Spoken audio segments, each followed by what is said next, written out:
Black Politicianz TV, man. Who we got with us today, bro? Boiling Point ENT. How y'all doing today, my brothers? What's happening, bro? It's cool with a big dog. You know how I always like to start off, man. Like, what y'all eat today, bro? Fruit and water. So you on a fruit and water diet? Well, not necessarily a diet. It's just something I do from here and there, you know, time to time. Okay, we gonna get to that. Yeah, shit, to be honest, shit, I ate a little biscuit from Hardy. Oh, yeah, it's a biscuit for her. That was a long time ago, too. What you eat, my brother? Shoot, I just been grinding, but man, just stop by Bojangles something quick. You feel me? Facts, man. We got Boiling Point in here. Like, people don't even know, like, the history of you guys, like, and what y'all mean to the city and what y'all brought to the city. So we're gonna, like, start off, like, from the beginning, like, how you guys meet and form the group. Or is that too early, or anything happened before that, or y'all just met as a group? Like, y'all was already friends, cousins, or how did it start off? Shit, you want to answer that, bro? We grew up in the same neighborhood. Right, that's my little brother. We grew up in the same neighborhood, just rapping at the, stop sign and shit. Yeah, Humming our skills, as they say. Started off as 4 quarters. Mm-hmm. You know what I'm saying? You know, Too getting real, feet, you know what I mean? So what was some of y'all early inspirations? Like, were y'all trying to be like Bone Thugs and Harmony? Was it like NWA? Well, how was like the group and like inspirations? I can't say Bone Thugs like one of my favorite rap groups, you know what I mean? But I just feel like at the time when we kind of started, like it really wasn't no recognition, no really Southern artists that were really out there like that. So everybody kind of mimicked more of the Northerners or whatever, something about like that. Yeah. For as your Jay-Z's, all your rappers from the Northern was kind of the thing back then when we first started rapping. You understand what I'm saying? I think Scarface might have been it. You know what I mean? yeah, it was hard to find like a Southern record, you know what I'm saying, on the radio like you have now. Yeah. Back then in the early 90s. So you pretty much saying like the radio just was playing Northern music, so we just adapted to that. Mainly, because it was more lyrical back then. No, I got you. It was more lyrical back then. You had to be saying something. Yeah. You really had to be about what you said you was about. So it wasn't like no harmonizing; it was just straight lyrics. Lyrics and beats. It was hip hop. Everything hip hop. Yeah. So like, when do you guys like transform from like 4 quarters to Boiling Point? 2009. Yeah, early 2009 when we first started out. I think Boiling Point was already. But the name being around, it was like, when we were like 15, we had Boiling Point, so we been thought about it, and then we just put the play action, basically. So business. Right. Basically, right. Boiling Point was always the label. 4 quarter was a group. Mm-hmm. You understand what I'm saying? So a lot of people look at Boiling Point as a group, which Boiling Point was more of a label. If you're familiar with Cash Money, familiar with No Limit, all of them artists is under the label. And that's how Boiling Point was. Everybody is a solo artist. But we moved together so much, we looked at like a group. You understand what I'm saying? That makes sense. So what was some of like was it any other artists in the group, or like any other artists that you was like working with in the group that was also on the rise at that time? What, Michael Martin, you say maybe? Yeah. Yeah. He came along. Poppy Shaw, shout out to him. Yeah, Poppy Shaw came out and started rocking with us or whatever. So, he had got on the label with us or whatever. Then we had a couple more guys, AJ and Basic. They was pretty much like a street scene. Basic. They had got on a couple of tracks with us or whatever. And then Gloves, he with us, but he ain't here today. He ain't Gluzzy the boss. What was some like marketing tools like that you know now that you wish you would have like used back then? Oh man, that's I think everything we know now, shit, we know back then. Yeah. Pretty much was, that's We what was always hands on. We never asked for a handout. We always did our own thing, you know. That's how we pretty much We got booked it our own in. shows, you know, and then you caught a win. Promoter be like, hey, can y'all come here? Because I like the way y'all rock out. And it just went up from there. So I think it's a gift. I think the way we did it was kind of a gift and a curse. Yeah. Because the ones that we could reach out to was the ones that was in the vicinity, maybe North Carolina, South Carolina, Georgia. Yeah. You understand what I'm saying? Looking back now, like if we would have just had that other plug that could have reached out to California, Florida, the bigger New York. You understand what I'm saying? So looking back in hindsight, which everybody vision 2020 in hindsight. So shit, I think we should have just did it like that. You know what I mean? If not even that, just had a street team that were working out them other areas. You know what I mean? Cause we was handling ours in the southern regions. We was taking care of that ourselves. You understand what I'm saying? So y'all ever turned down any contracts? Mm-hmm. And what would be the basis of that? Is to want to stay independent or not knowing more about the contract? I always want to be independent. Because that's the best way for us to take care of our families and our peoples. That was always the goal. That Live My Life joint, the little R&B joint we had, we kind of turned down a deal off of that, you know, because it was 4 of us as a group. And we had kind of like a guy that we was working with. He from out of Orlando, Florida, Don Pacino, you know, and it was like a little deal we had, but we pretty much shot it down because of the bread that was involved. It wasn't really enough to cover all 5 of us. You know, so we kind of set pat on that and just fell back and just kept doing our own thing, rocking shows and stuff. So, like, is sometimes a bad deal worth it? Like, if the bread not there, but the marketing is there? Like, the marketing power, but the bread is like the advance is not, you know, is it worth it? I mean, we was pretty much like shooting for like a distribution deal, like a 50-50 joint venture. You know what I'm saying? We weren't really trying to get on nothing else. If it weren't one of them, we weren't really taking it, you know? So that's what caused us to stay independent more longer and keep doing our own thing. Yeah, piggyback off of him. It depends on how your contract structured too, cause you can have you can sign for a year, you can sign for album deals, you can sign for mixtape deals. I don't know how they really doing that shit now, but it's more deals than what people think. People know, You know what I mean? So there, you can do the single deal like they offered us on Live My Life. Yeah. You understand what I'm saying? You can do the 2 single deal. You can do, you know what I mean? So. Me personally, that's how I feel about that. Pretty sure them cats agree with the same thing. We always been one. So is it like difficult to try to be independent like these days with the music? Not these days. It's easier. You got TuneCore.com and all this Spotify numbers, and it's a streaming game. See, we were selling records out the trunk, basically. Don't even before you even. Hey, I'm just saying. But before you get that far, you got TikTok. Yeah.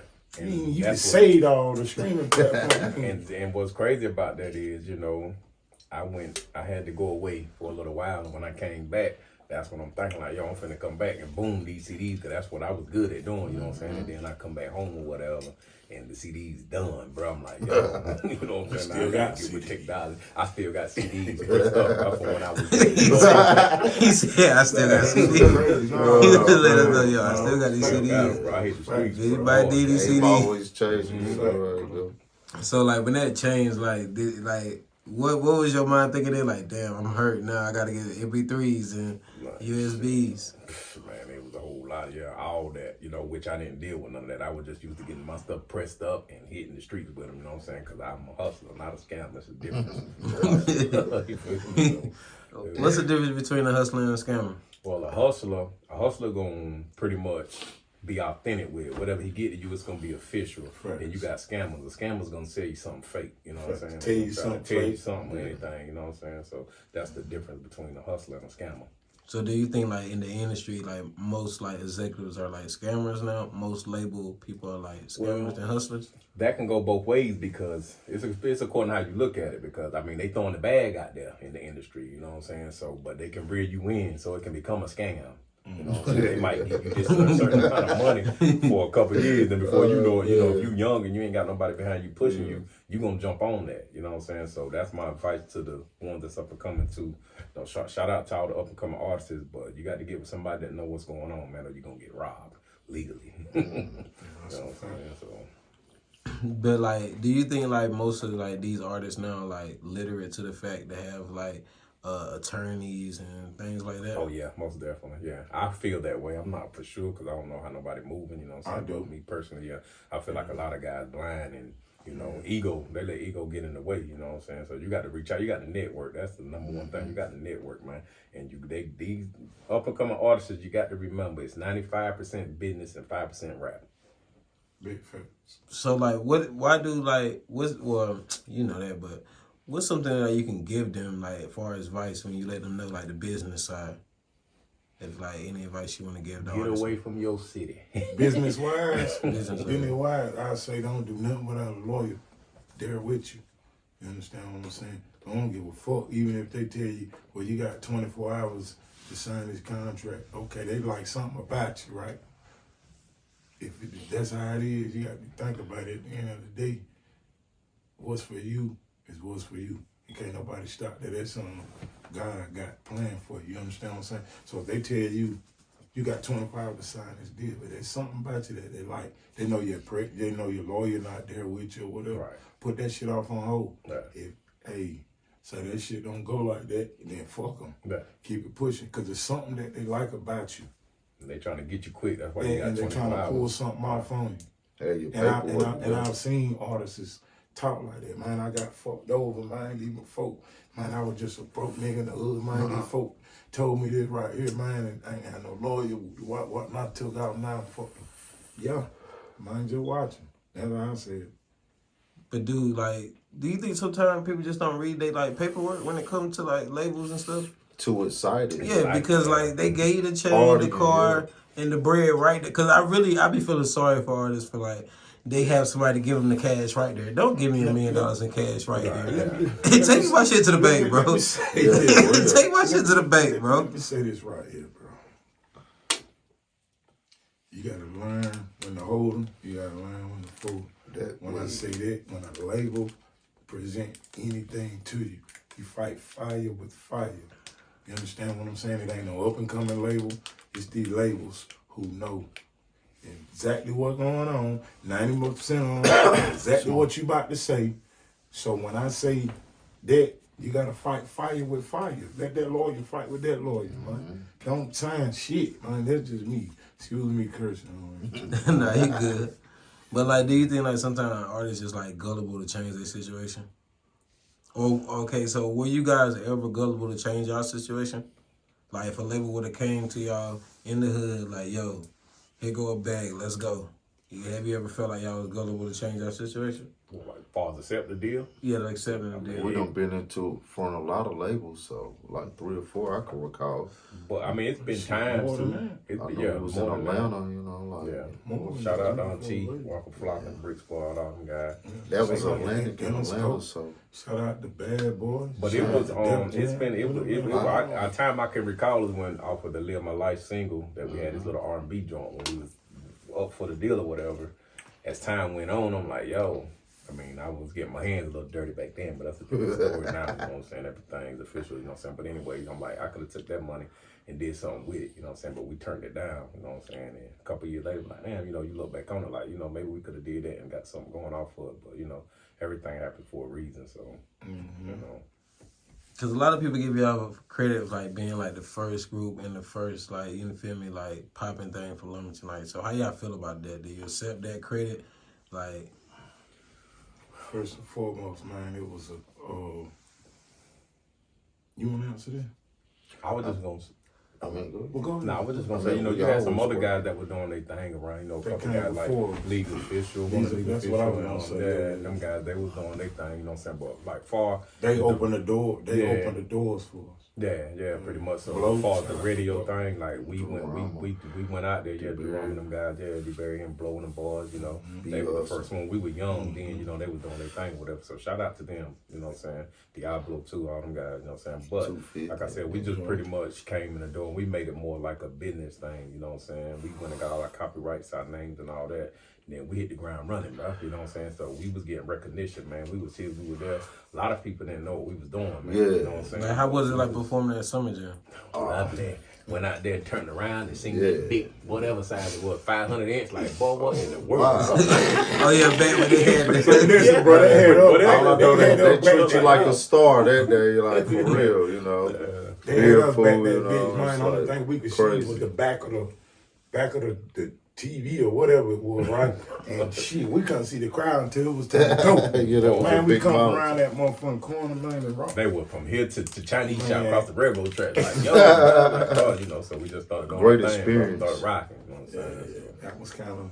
And like, what songs did y'all have like out at that time? I know Welcome to Carolina, Pocket Full of Bang. I believe Welcome to Carolina, what we performed out there, though, yeah. Catch Me Posted at the back. Posted at the Yeah, back when yeah. we came on. I'm doing some hall or two, though. Yeah. Man, that shit was some classic niggas. Yeah. There ain't any features y'all feel like y'all missed out on? Pablo, punk ass. For mainstream features or Any feature that y'all feel like y'all missed out on? yeah, The Pastor Troy feature. Troy. Yeah, we had Pete Troy. He Troy. supposed to got on that pocket full of bank with us. fucking off with Petey. Yeah. For all y'all that don't know Petey Pablo at the time when we was trying to get him on the song with us, he was bigger than your biggest artist is right now Yeah. in the world, not just North Carolina. You know what I mean? And shit didn't go right. Yeah. It ain't On right his at all. end, you know what I mean? Can we talk about that or? Shit. I mean, I'm just asking. Talk about it now. If we can turn pass. on, I mean, it's Turn the phone, man. All I know is I seen the nigga in the club. What club was that? Was it weren't players, it was. It might have been players. Was it players? Might have been players. Okay, y'all was there with me when I was standing Yeah. beside. Yeah. Okay, we I was I there. remember that now. Yeah, Jane Doe was Okay, there. so we was there and everybody in the club from around here, they were just on. So I'm watching him, I'm checking him out or whatever. So at any time, I know we got this one song called Welcome to Carolina, which is our single at the moment. And he had this song called Raise Up, North Carolina, right? So he was popping all across the globe with that one song, right? And we got a song called Welcome to Carolina. What's harder than an independent artist from your state with a song called Welcome to Carolina with the #1 artist on it at the time? So we fucked around and said, look, man, we trying to get you on this song. Woody Wop Wop, I'm gonna speed this shit up, man. So we got his contact information. We texted the nigga, told him the name of the song. We texted the nigga the radio stations we gonna put it on and everything. And shit. The pocket full of bank. Huh? That was a pocket full of bank, not Welcome to Carolina. He probably got a pocket full Well, of bank. Chino was. All we know is, I mean, he ended up Yeah. calling the cell phone and hollering at us. We was in Charlotte at the time. We was doing like Yeah. something up there. He would call and hitting us up, but we didn't answer the call. We said we gonna get back to the studio and record him to see what was going on. Cause we had woke up to calls from my guy That's- DJ Dot Mike. That's Shout what out I'm to him, saying. too. Niggas was calling my. I woke up to like 20 minutes call from the camp. I'm like, this is 3 o'clock in the morning. Yeah. What the hell going on? They said, man, Penny Pablo done stole our shit.